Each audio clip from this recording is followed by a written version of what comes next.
Book of Heaven, Volume 31, July 24th, 1932. How Jesus, with his word, generates his sanctity, goodness, etc., in the creature. Follies of love to place her at his level and in a contest with him. My most sweet life, Jesus, my celestial teacher, take my little soul in your hands, and if you want, continue your divine lessons on your will. I feel the extreme need to be nourished by your word. After all, you yourself have accustomed me in this way. You yourself have given me this form of life. You have made me live of you and of your sweet word. Certainly, I have not formed this way of living myself. No, but you did. O Jesus, so much so that I would feel you more than myself. And as you remain silent, I feel this life break in me. And even though it is the hardest of my martyrdoms, yet I am ready, if you want to stop your speaking, to say, Fiat, Fiat, Fiat. But have pity on me and do not leave me alone and abandoned. Then I was feeling all abandoned in the arms of the divine will, and I longed for nothing but heaven. It seems to me that there is nothing left for me to do other than conclude my life in the divine will on earth, to then start it again in heaven. And my celestial Jesus, visiting my little soul, told me, My little daughter of my will, you oppress yourself too much, and I do not want it. Seeing you oppressed in the midst of so many goods of mine, you show that you have your eye more on yourself than on the goods that your Jesus has given you. And by this, you show that you have not yet comprehended well the gifts and the goods that your Jesus has given you. You must know that each word of mine is gift, and therefore a great good contained in it. In fact, my word possesses the creative, communicative, formative virtue, and as it is pronounced by us, so it forms the new good to give to the creature. See, for as many words as I have spoken to you, and as many truths as I have made known to you, so many gifts did I give you, and these gifts enclose divine goods, one distinct from the other. Everything is in whether the word comes out of us, in which the good that we want to issue from ourselves is formed. Once this good has come out, with certainty it will have its life in the midst of creatures, because these gifts are animated and formed by our creative power, and are preserved inside our own word, to ensure the good that we want to give. And our word will move heaven and earth to give the fruit of the good it possesses.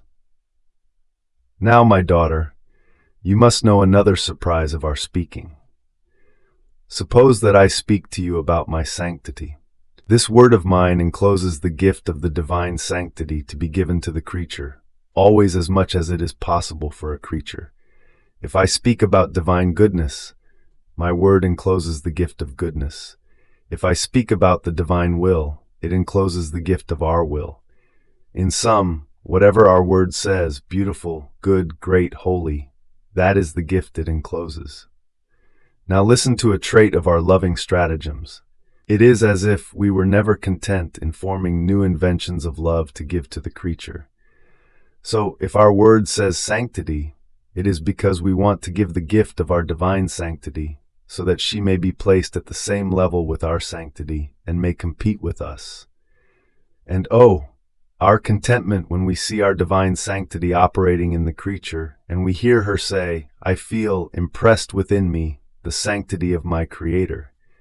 Oh, how happy I feel to be able to love him with his own sanctity. Oh, then our love comes to Follies and pours upon her in such an exuberant way that we reach the excesses.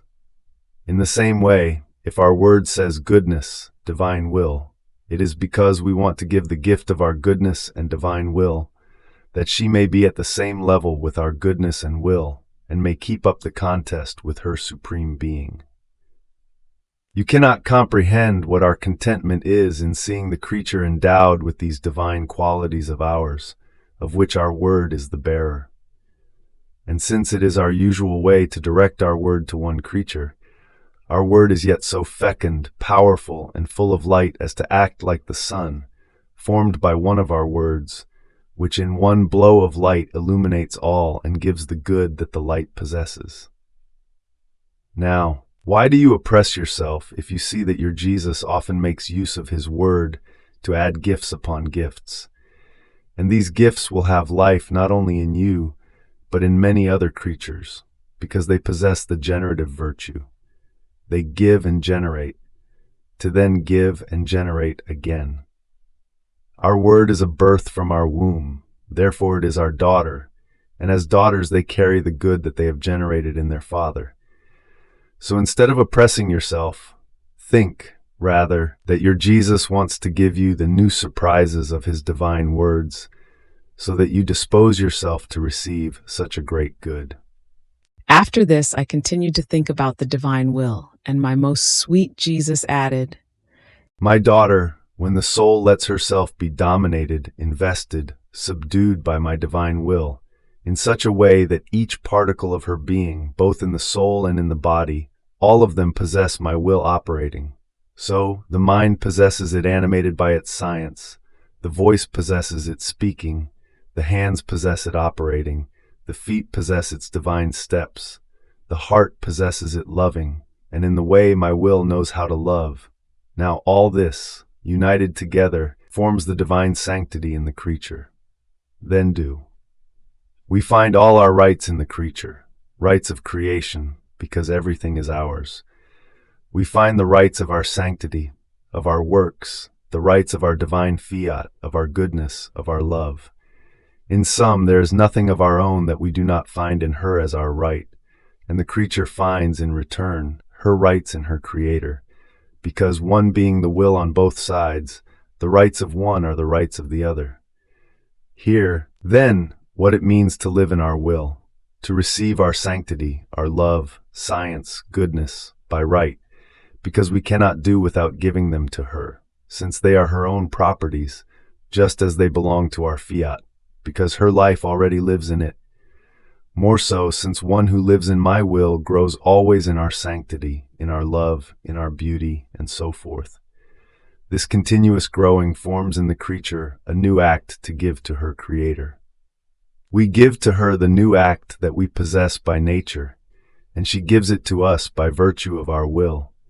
And oh, the contentment on both sides, the happiness we feel in being able to receive from the creature, and for us to be able to give.